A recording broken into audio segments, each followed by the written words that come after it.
So the last thing we'd like to take a look at with the calculator is how do we find outliers or influential points. In particular, outliers is really what the calculator will help us with. So if you remember when in the videos, we said that outliers, those are going to be values that, say if we have our line the best fit, we might have some data value up here that's really far away from it if all of the other points here were around our line. So this would be an outlier. But on the other hand, an influential point is when we have a whole bunch of data values here, and then over here, even though it might follow a similar pattern, it's really far away in the x direction. So this point over here would be an influential point, but over here, if you're way up above or below, then you're going to be an outlier. So we said to figure out the outliers, we had to use a standard deviation. So remember, so our S value, the standard deviation, this is going to be our standard deviation, and this was based off of how far away each of these points is from the line of best fit. So we have some distance that each of these have from our line of best fit. So we form standard deviation based off of those. So if you turn on your calculator, if you go back here to the linear regression t-test, we saw that our S value was 0.206. So that S number comes out from the linear regression t-test. This is what we want to use in our calculations. So remember, we said that, say if this is our line of best fit, we formed kind of this little region of saying that if I am within these two lines, where this guy here, this is going to be 2 standard deviations above, and this thing here is going to be 2 standard deviations below. If I am outside of these, I'm going to be an outlier. If I am inside here, I'm not going to be an outlier. So I want to figure out, how do I find these lines? So remember, if we think about a line, say being y equals ax plus b, this a is our slope and our b is our y-intercept. These two lines have the same slope, but the y-intercept is going to be different. So this is here is our y-intercept. We'd like to be able to move that up and down 2 standard deviations.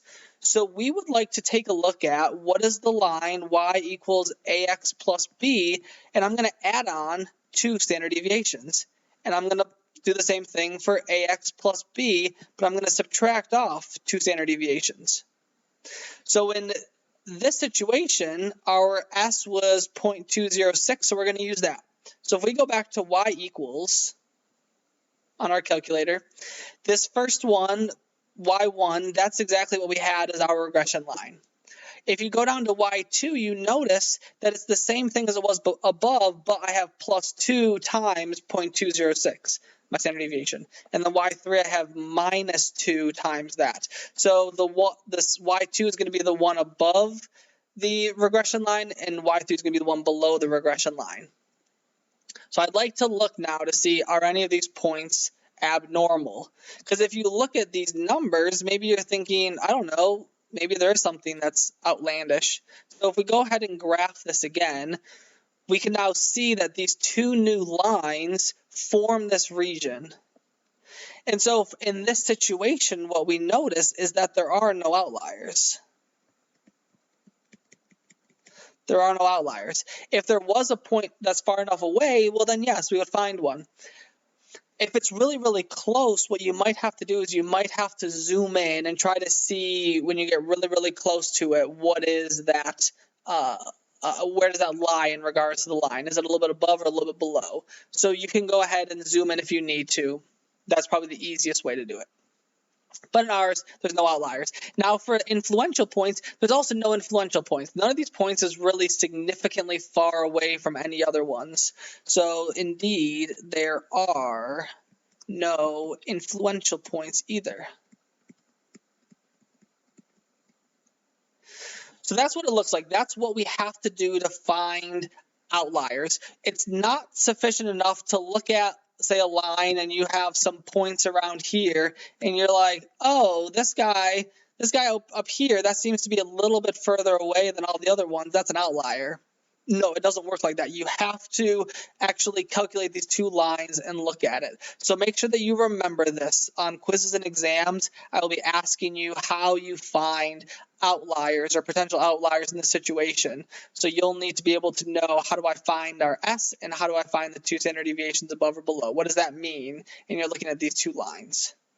So the last thing I want to mention, just as a little brief summary here, is that make sure that you use the linear regression t-test for everything. This is just a one-stop shop. Again, this allows us to find everything that we need. We can find the line of best fit. We can find our correlation coefficient. We can find the coefficient of determination. We can find the standard deviation. We can do everything with the linear regression t-test. So don't try to find different parts of the calculator to do X, Y, and Z. Just do everything with that. And then we should also plot the data. Because remember, as I said, getting to visualize the data is one of the most important things we can do, because your eye is has a very keen sense of relationships. So if we can graph the data, we can look at it, we can see how these lines above and below, how everything works together. Those are our two best things we want to be able to take away. Make sure you can use the linear regression t-test and then plot the data.